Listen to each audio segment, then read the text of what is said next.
So, mura lagi po siya, purpose yung mura lagi po siya tinig ko na retain na swell ng addition sa tinig. Okay, so, pero mura lagi po siya lateral reflection. So, from that, given ang angle of the reflection, you need weight, ang ipagkita ang force. Parehara sa itong point. Lateral reflection.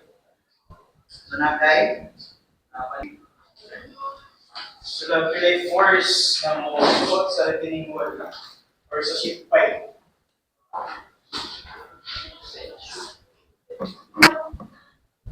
Kaning sheet pipe is stable siya if sakto yung mga ilaw mo sa treatment.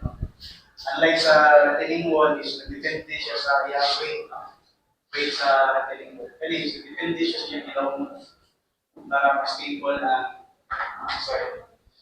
Kila siya first. 177.6. 177.78 or 0.8. So, manay force ng budod sa sheet pile.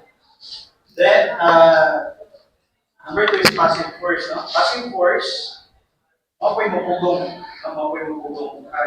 Kayo sa dere, ano yung i-invent, 3.2, mapoy mapugong niya. Ilan siya passive? 2, ilan si passive?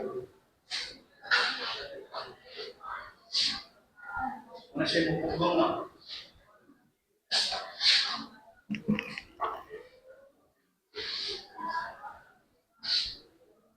Ilakas to 2.9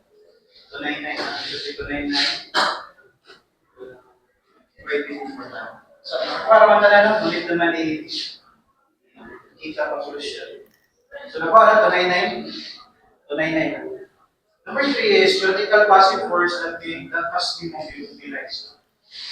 Theoretical, kailangan yung actual o kailangan yung needed, no? Kailangan yung needed para ma-stabilize the cover. In terms of horizontal forces, okay naman siya, no?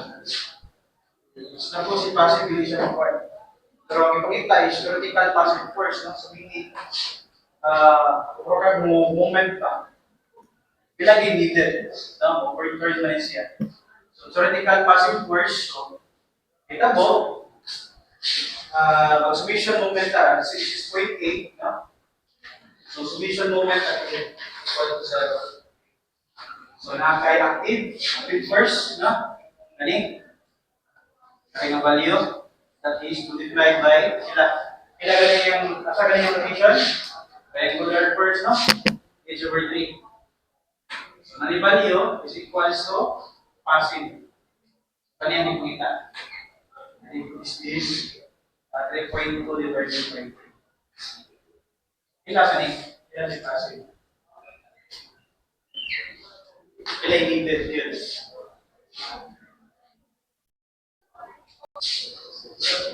4 into 7. 0.8 na. Iwan. Yun yung tal. So, requirement, no? Niya. Hindi siya ma-overturn, no? Ato daw, check. Kila ni siya. Kila yung passive force sa kanina agad. So, it is 299.84 times 3.2 divided by 3. Kila siya? Kila yung ang pina-provide sa kanina. Kinagas? 3, 19.3.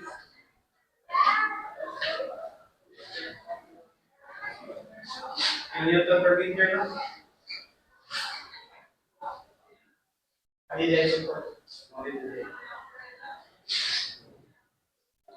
So, force naman na, passive mo requirement. Ito makita is, kulang na dahil yung pina-provide ng 299.